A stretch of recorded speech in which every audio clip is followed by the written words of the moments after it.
নমস্কার বন্ধুরা, নবদিগন্ত চ্যানেলের পক্ষ থেকে আপনাদের সকলকে জানাই স্বাগতম।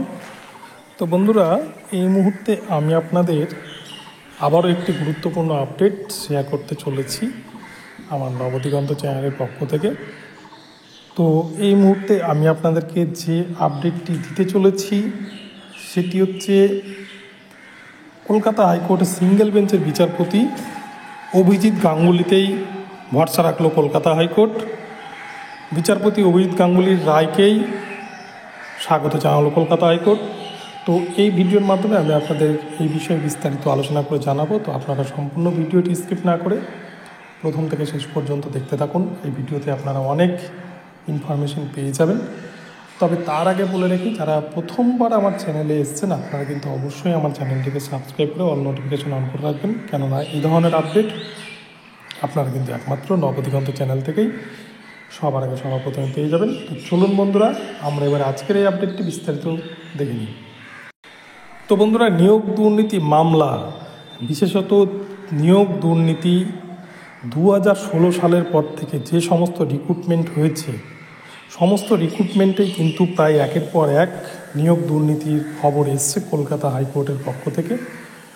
এবং সবথেকে বড় কথা, এটা অস্বীকার করার জায়গা নেই, বিচারপতি অভিজিৎ গঙ্গোপাধ্যায় যে ঐতিহাসিক নির্দেশ দিয়েছিলেন প্রথমে স্কুল সার্ভিস কমিশনের চাকরি বাতিল মামলা বা নিয়োগ দুর্নীতি, স্কুল সার্ভিস কমিশনের একাধিক দুর্নীতির অভিযোগ উঠে এসেছিল এবং সেখানে কিন্তু 5,000 শিক্ষকের সাদা খাতা বা সাদা ওএমআর সহ, ব্ল্যাঙ্ক ওএমআর সহ বিভিন্ন অভিযোগে কিন্তু 5,000 শিক্ষকের চাকরি বাতিল করেছিল কলকাতা হাইকোর্টের সিঙ্গেল বেঞ্চ।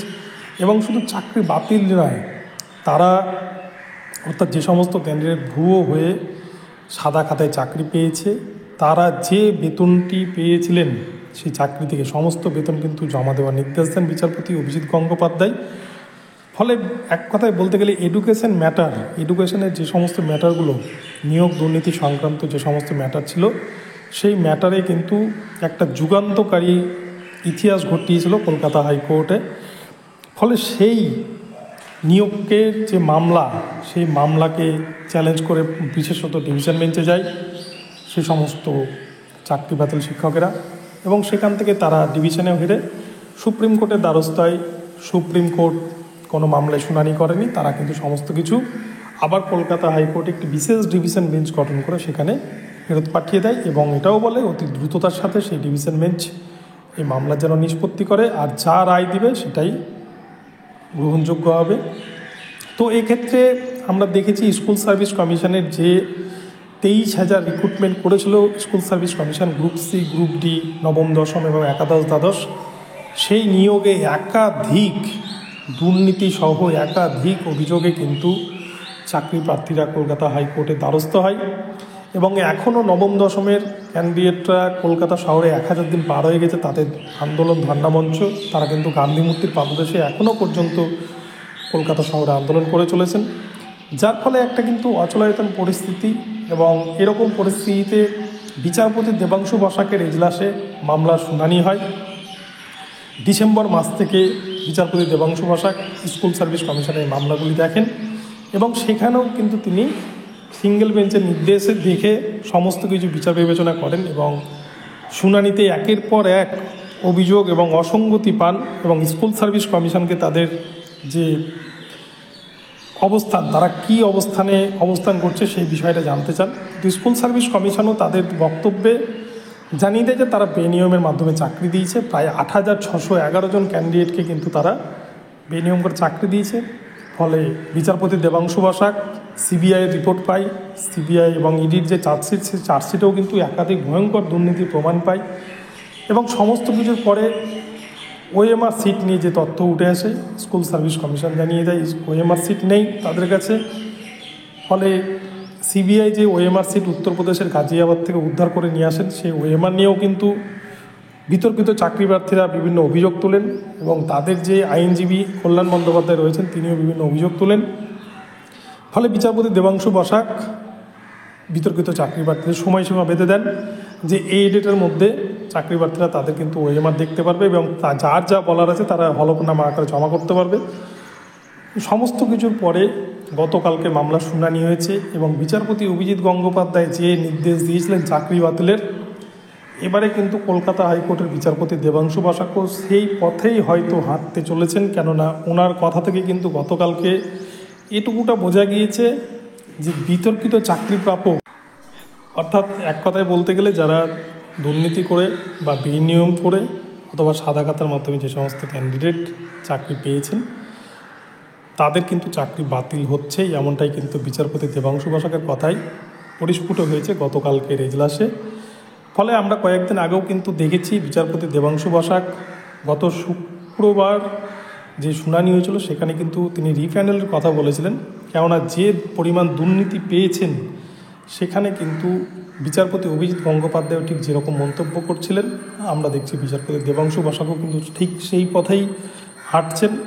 এবং স্কুল সার্ভিস কমিশনের দেওয়া যে ৮,৬১১ জনকে বিনিয়োগের মাধ্যমে চাকরি দেওয়া হয়েছে, যদি এই তথ্যটাকেও ধরে নেওয়া হয় তাহলে কিন্তু বিচারপতি দেবাংশু বসাকের কথা মতো প্রায় ৮,৬১১ জন ক্যান্ডিডেট কিন্তু এই ২৩,০০০-এর যে প্যানেল, যেখানে কিন্তু অলরেডি তারা ৭ বছর ধরে চাকরি করছেন গ্রুপ সি, গ্রুপ ডি, নবম, দশম, একাদশ, দ্বাদশে, এখানে কিন্তু শিক্ষক, অশিক্ষক, কর্মী সকলেই মিলে প্রায় ৮,৬১১ জন ক্যান্ডিডেট কিন্তু চাকরি বাতিল হতে পারে বিচারপতি দেবাংশু বসাকের পর্যবেক্ষণ অনুযায়ী। ফলে অর্ডার কপি না আসলে বিষয়টি পরিষ্কার বোঝা যাবে না, কিন্তু এটুকুটা পরিষ্কার বোঝা যাচ্ছে যে বিচারপতি অভিজিৎ গঙ্গোপাধ্যায়, কলকাতা হাইকোর্টের সিঙ্গেল বেঞ্চের বিচারপতি, তিনি যে নির্দেশ দিয়েছিলেন এবং তার যে পর্যবেক্ষণ ছিল এই চাকরি বাতিল বা নিয়োগ দুর্নীতি মামলা প্রসঙ্গে, যে চাকরি বাতিলের অর্ডার দিয়েছিলেন ৫,০০০ শিক্ষকের, ফলে সেক্ষেত্রে কিন্তু বিচারপতি দেবাংশু বসাকও হয়তো সেই ধরনেরই একটা কোনো নির্দেশ দিতে চলেছেন। তো যাই হোক, সেটা অর্ডার কপি রিজার্ভ আছে, অর্ডার কপি যে কোনো সময় যে কোনো দিন কিন্তু পাবলিশড হতে পারে। অর্ডার কপি রিজার্ভ থাকলে সেটা কিন্তু ৩ দিনের মধ্যেই বা ৩ দিন পর থেকে সেই অর্ডার কপি পাবলিশড হওয়ার সম্ভাবনা থাকে। তো কবে পাবলিশড হবে সেটা এখন বলা সম্ভব নয়, যে কোনো দিন এই অর্ডার কপি পাবলিশড হবে। তবে বিচারপতি দেবাংশু বসাক এবং বঞ্চিত চাকরি প্রার্থীদের আইনজীবী বিকাশ রঞ্জন ভট্টাচার্যের কথা মতো এবারে কিন্তু যারা দুর্নীতি করে চাকরি পেয়েছে তাদের হয়তো চাকরি করার দিন সত্যি ফুরিয়ে আসছে। আর যারা সত্যিকারেরই একাডেমিক ভালো থাকা সত্ত্বেও যারা স্বচ্ছতার সাথে পাস করেও চাকরি পায়নি, তাদের এবার হয়তো সেই বঞ্চনার দিন শেষ হতে চলেছে। এবার কিন্তু যদি ৮,৬১১ জনকে বাতিল করে কলকাতা হাইকোর্টের ডিভিশন বেঞ্চ, তাহলে কিন্তু সেই জায়গায় ওয়েটিং লিস্ট থেকে বা সেই প্যানেলে যারা ছিলেন তাদের মধ্যে থেকে নিয়োগ করবে। তো এখন দেখা যাক, অর্ডার কপি আসলেই বোঝা যাবে যে কীভাবে নিয়োগ করবে বা কাদের চাকরি বাতিল হচ্ছে, নাকি পুরো প্যানেলটাই বাতিল হচ্ছে, নাকি কারো চাকরি বাতিল হচ্ছে না, পুরো বিষয়টাই তখনই বোঝা যাবে। তো বন্ধুরা, এখন এই পর্যন্ত রইল আপডেটটি। তো ভিডিওটি ভালো লাগলে আপনারা অবশ্যই চ্যানেলটি সাবস্ক্রাইব করবেন এবং ভিডিওতে লাইক, শেয়ার, কমেন্ট করতে ভুলবেন না। আর প্রতিনিয়ত এই ধরনের আপডেট পেতে অবশ্যই আমার চ্যানেলটিকে ফলো করতে হবে। ধন্যবাদ সকলে, আমার চ্যানেল নজর রাখুন। নতুন নতুন আপডেট পেলে আপনাদেরকে কিন্তু সবার আগে সর্বপ্রথমে জানিয়ে দেবো। ভালো থাকবেন সকলে।